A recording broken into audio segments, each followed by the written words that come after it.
प्राणी अपने रचयिता के सामने अपनी गलती को छुपा नहीं सका, इसलिए सूर्य ने अपनी किरणें वापस ले ली ताकि दुष्टों के कार्यों को न देख सके। ऐसे महत्वपूर्ण क्षण में घटित होने वाला अंधकार कई अर्थ रख सकता है। सबसे पहले अंधकार प्राचीन काल में शोक से जुड़ा था। अंधकार महान पुरुषों की मृत्यु से भी जुड़ा था, गैर यहूदी और यहूदी दोनों। पाठक अंधकार को एक राजा की मृत्यु के साथ आने वाले एक ब्रह्मांडीय संकेत के रूप में समझ सकते थे। इसके अलावा अंधकार ईश्वर के न्याय का संकेत था। कब्रें खोली गईं और कई संतों, ईश्वर के लोगों के शरीर जो मृत्यु में सो गए थे, जीवित हो गए और कब्रों से बाहर आकर अपने पुनरुत्थान के बाद पवित्र नगरी यरूशलेम में प्रवेश किया और कई लोगों को दिखाई दिए। मत्ती 27:52 से 53 संख्या 5। सैनिक जो फांसी की सजा की निगरानी कर रहा था, उसे एहसास हुआ कि वह निर्दोष था। अब सूबेदार और उसके साथ पहरा देने वाले लोग यीशु को देख रहे थे। भूकंप और जो कुछ हो रहा था उससे वह बहुत भयभीत हो गया और विस्मय से भर गया और बोला, सचमुच यह परमेश्वर का पुत्र था। मत्ती 27:43 से 54। एक सूबेदार का काम था कि वह यह सुनिश्चित करे कि सूली पर चढ़ाया जाना सही ढंग से और बिना किसी जटिलता के हो। सूली पर चढ़ाए जाने के समय वह आमतौर पर 100 सैनिकों का प्रभारी होता था। वह एक पेशेवर सैनिक था जिसके साहस और बुद्धिमत्ता ने उसे उच्च पदों पर पहुंचने में मदद की। वह सर्वोच्च श्रेणी का सैनिक होता। इस पद पर सफल होने के लिए उसे कठोर और कुशल दोनों होना आवश्यक था। इस व्यक्ति को अपने वरिष्ठों के आदेशों का पालन करना था। यीशु के सूली पर चढ़ाए जाने का दृश्य इतना अद्भुत था कि एक कठोर रोमन सूबेदार ने भी पहचान लिया कि यह परमेश्वर का पुत्र था। इस एहसास का मतलब था कि यीशु उस अपराध के लिए निर्दोष थे जिसके लिए उन्हें सूली पर चढ़ाया गया था। सूबेदार के मन में कई तरह की भावनाएं रही होंगी। उसे अभी अभी एहसास हुआ होगा कि उसने एक व्यक्ति के सूली पर चढ़ने की निगरानी की थी। निर्दोष व्यक्ति, ये किसी डरे हुए रंगरूट के फुसफुसाए हुए शब्द या किसी आसानी से छल्ले जा सकने वाले रंगरूट के कांपते हुए शब्द नहीं थे। ये एक अनुभवी व्यक्ति द्वारा निकाले गए निष्कर्ष थे, जिसने अनगिनत लोगों को भयानक अनसहते देखा था और उन्हें मौत की ओर ले जाने के लिए जिम्मेदार था। यह सूबेदार यहूदी धार्मिक नेताओं की कड़ी निंदा से अच्छी तरह वाकिफ था, जिन्होंने यीशु को ईशनिंदा के लिए सूली पर चढ़ाया था। उसके सेनापति पोंटियस पिलातुस ने इस दावे के लिए यीशु की निंदा को बरकरार रखा था, लेकिन वह निंदा को खारिज कर देता है और घोषणा करता है कि यीशु का दावा क्यों है, क्योंकि मसीह के पक्ष में तर्क भारी थे। हालांकि निस्संदेह उसने कई सूली पर चढ़ने का निरीक्षण किया था। यह निष्पादन अलग था। उसने यीशु के विश्राम परीक्षण और सूली पर चढ़ने की घटनाओं के विभिन्न दृश्य क्या देखे, जो एक सम्मोहक बयान में संयुक्त थे। यह संभवतः यीशु की उस अन्याय के प्रति प्रतिक्रिया थी जिसे वह अपने हाथों सहने के लिए मजबूर था। अपने ही देशवासियों को गिरफ्तारी और मुकदमों से गुजरना पड़ा।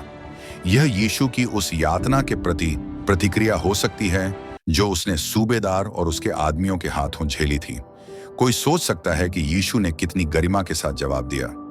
लिंच मॉब ने उसका खून मांगते हुए, वध से पहले एक खामोश भेड़ की तरह। धर्म ग्रंथों में भीड़ की चीखों पर यीशु की कोई प्रतिक्रिया दर्ज नहीं है। मरकुस 15:11 से 5 तक। लेकिन मुख्य याजकों ने भीड़ को उकसाया कि उसे रिहा कर दिया जाए, उनके बदले में बरबस को रिहा कर दिया जाए।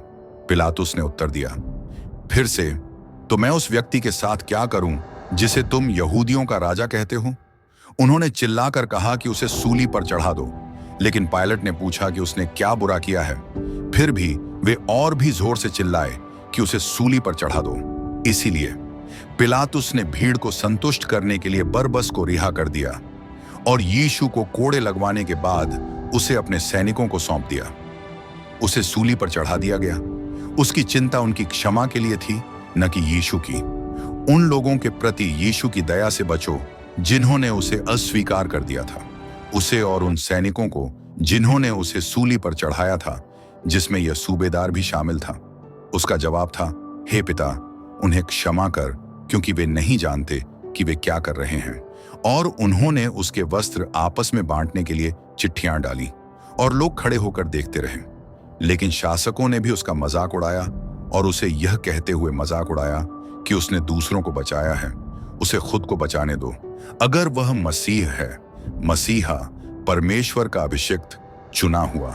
सैनिकों ने भी उसका मजाक उड़ाया और उसे सिरका और कुरैदी और व्यंग्यात्मक रूप से कहा कि अगर तुम सचमुच यहूदियों के राजा हो तो अपने आप को बचा लो। अब उसके ऊपर एक शिलालेख भी था, यह यहूदियों का राजा है। फांसी पर लटकाए गए अपराधियों में से एक ने उस पर यह कहते हुए हमला किया कि क्या तुम मसीह नहीं हो, अपने आप को और हमें बचा लो, क्योंकि वे यीशु की संपत्ति के लिए जुआ खेल रहे थे। यीशु की चिंता उनकी क्षमा के लिए थी, न कि उनके बचने के लिए। कितना शक्तिशाली कथन है।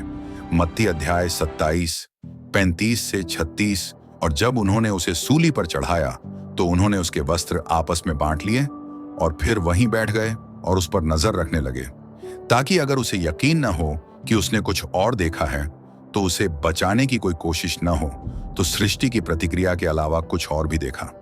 जाहिर है कि सूबेदार मसीह के अंतिम समय में ऐसी नाटकीय घटना देखकर स्तब्ध रह गया, खासकर जब उसने ऐसा पहले कभी नहीं देखा था। क्रूस और यीशु की दिव्यता, उससे वे गहरे भय में भर गए। उन्होंने पहले कभी ऐसा दृश्य नहीं देखा था। उनके कठोर दिलों में भी कुछ पिघल गया। मृत्यु से जीवन की ओर परिवर्तन शुरू हो गया। एक कहावत है, क्रूस के नीचे की जमीन सबके लिए समान है। वहां कोई ऊंचा या नीचा नहीं, सब मनुष्य समान रूप से घुटनों पर झुककर उस मसीह को ग्रहण कर सकते हैं जिसने उनके लिए प्राण दिए।